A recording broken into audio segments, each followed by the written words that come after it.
What became so popular at your school that the teachers had to ban it? In Sweden we had this thing called boghog, translate to gay pile. As soon as someone was on the ground lying, everyone threw themselves on making a pile of PPL. In Australia that is called stacks on. We call it dog piling in the US. People bringing in their Game Boy Color and playing during recess. Kids were getting mad they weren't getting turns and they were afraid of someone stealing games. We are only allowed to have €2 money for bus. If a teacher that even cares caught you, the teacher would be allowed to take the money and keep it. This was changed due to making it a crime. One time a teacher took €75 from a student. Luckily she was forced to give it back. What the is the reasoning behind that? What trouble could you get into with €2? I don't know how they go €2 specifically, but they probably wanted to prevent students from carrying enough money to buy drugs. Ah yes, because the students buying drugs are definitely going to follow your stupid rules. Gel pens. When I was in primary school there was this weird trend where all the girls would suck on the ends of gel pens so their tongues turned into different colors. They would trade pens with each other in the school bathrooms and sneak away from the teachers and go to hidden parts of the schoolyard so they didn't get caught. It was the closest I can think of comparing to a drug ring, but imagine it with 7-year-old girls. One of my friends was really popular because she was the girl who sucked on the most pens and would get caught in literally every class sucking on a different gel pen, and the teachers would always have to walk her out to the nurse as she'd make herself sick and throw up. They eventually banned them. I tried it once and spat it out immediately because it was nasty and tasted like ink. I didn't get it then and I still don't get it now. The kid that started a tuck shop out of his locker, went to a wholesaler's, bought some stuff, sold it, used the profits to buy more, repeat and repeat until he's now staffing a child guard to stop shoplifting, and renting other people's lockers for stock overflow. Our classroom just became kids queuing to buy sweets and energy drinks. Sometimes a line so long in 15 minutes he couldn't get everyone waiting served. Then, bam, banned. No selling anything on school property. Pretty much just aimed at this kid. Dude ended up stabbing someone, got expelled. No idea where he is now, but think his shop getting banned and being replaced with an overpriced healthy staff-run tuck shop squashed his entrepreneurial spirit. Rulers. Year 10 in HS, for whatever reason someone decided to smack a guy across the head with a ruler. Then everyone went out and bought a ruler. Suddenly everyone was a knight with a sword. Staff kept confiscating them, but rulers are cheap, so kids just went out and bought them by the handful. They ended up banning rulers. At a school, the kids who were taking geometry that year and needed them had to be assigned rulers at the beginning of class and then turn them back in. I was in high school when cell phones finally became accessible enough for most people to have one. It took about a week of senior year for them to declare that no phones were allowed anywhere on school property. Warheads. It grew to such an issue with these sour candies. Kids were organizing a black market where the kids with the highest allowance would buy them in bulk from the corner stores for a nickel each, distribute them to upperclassmen for a quarter each, who would turn around and sell them to the final consumer for 50 cents each candy. There was even a barrier to entry if you wanted in the business. You would have to eat 3 candies at once and not spit it out or throw up. Coolmath.com was recently blocked at my school. Well, to be fair, about 90% of the site isn't actually maths related.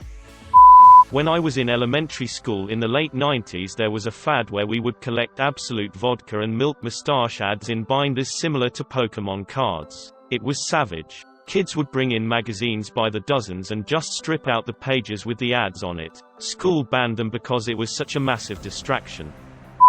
There was a game called Get Down Mr. President where everyone in an area would put their fingers to their ears like the Secret Service, and the last person to do it would be tackled. It could start at any moment and would end up in a dog pile in the hall.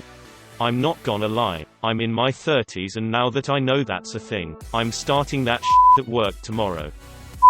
There was a kid in my high school who made probably around $500 in a month for making duct tape wallets. Administration found out but didn't ban the wallets. Just banned conducting business on school grounds. In elementary school my class was divided in 2 groups, penguins and rats. We would always go to our group for team assignments, for games, for anything really. Somehow an actual rivalry started to sprout until the whole school was divided in these two groups, with first and second years getting into actual fights and stuff. Pretty soon the principal cancelled recess for a day and went to each classroom to tell us Penguin Team and Rat Team were banned. Others did create some smaller animal-named groups after that, but they all dissolved pretty quickly.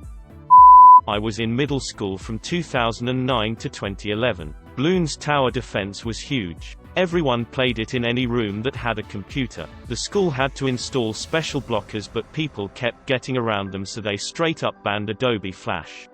Someone at my high school managed to install Quake 3 Arena onto the central server, so it was able to be accessed by any computer connected to the network. There were kids in my web development class playing against other kids having their study hall in the library on the other side of the school. Not sure if the administration ever found out, but the year after I graduated they changed out all of the Windows computers they had for iMacs.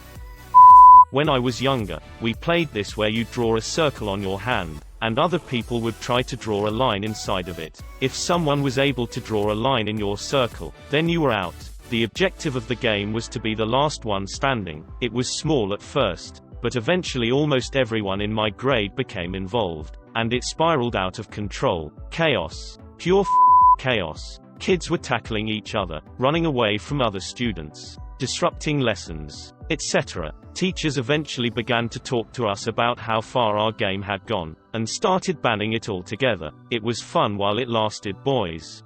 Reminds me of a really cool battle royal our school did during a school trip. We often had trips with the entire school, so it was class 7 to 12, approximately 200 people. Everyone got a small letter with a name of a different student on it. You had to give that person an item. Any random All that was important was that the item exchanged hands from you to said student, willingly. If you managed this, said student would have to give you their name. The students with the most name letters at the end of the week would get a prize. Best game ever. So much paranoia, so much fake friendliness, etc. For example, someone gave out some sweets. Everyone took one. Suddenly he was like, yeah. The entire point of giving everyone sweets was to get that one person who was in his vicinity to take one. If anyone asked you, hey, wanna have a bonbon, everyone was like, nope, forget it, because they thought it was a poor attempt at them. I also remember having a letter suddenly come through the door addressed at me that said come to this and that room, at this time, and when I arrived it was my best friends who called themselves the Dark Brotherhood and made a plan where we would exchange letters to better plan our targets.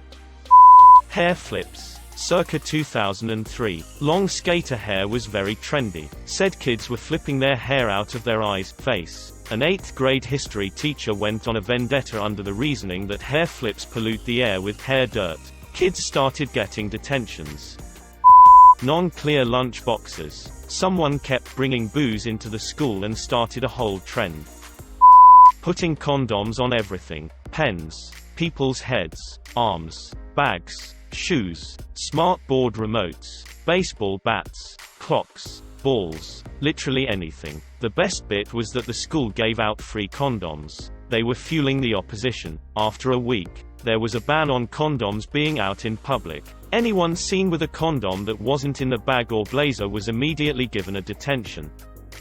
Yu-Gi-Oh! Used to be everyone would show up an hour before school started and we'd play until first bell. Then some little named Tyler decided to wager one of his cards and he lost. He ran to his mommy crying about it, and then no more Yu-Gi-Oh! You Tyler, don't bet something you aren't willing to lose. Tyler had a kid do the same thing because he wanted to be a rare hunter. Wanted to wager, so I did. My Dark Paladin for his Red Eyes Black Metal Dragon, I think. He lost. Cried home, was told to give the card back. But I won, so it was either give the card back and people can play, or don't and no one could. Gave it back. Still banned the game. Was super pissed about that one.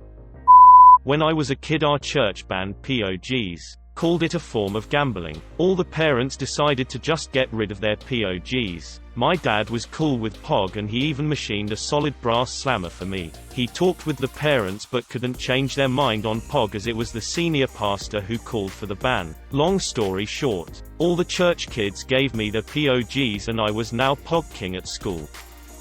Rubber bands. Kids weren't even using them to shoot at other kids or otherwise misbehave with them. Kids would buy packs of rubber bands, tie the rubber bands together, making like a big rubber band chain. It became a contest to see who could get a chain of rubber bands to stretch the farthest. You couldn't find a pack of rubber bands at a store for probably 20 miles. This was when I lived in a small town, so there wasn't a ton of stores in that 20 miles.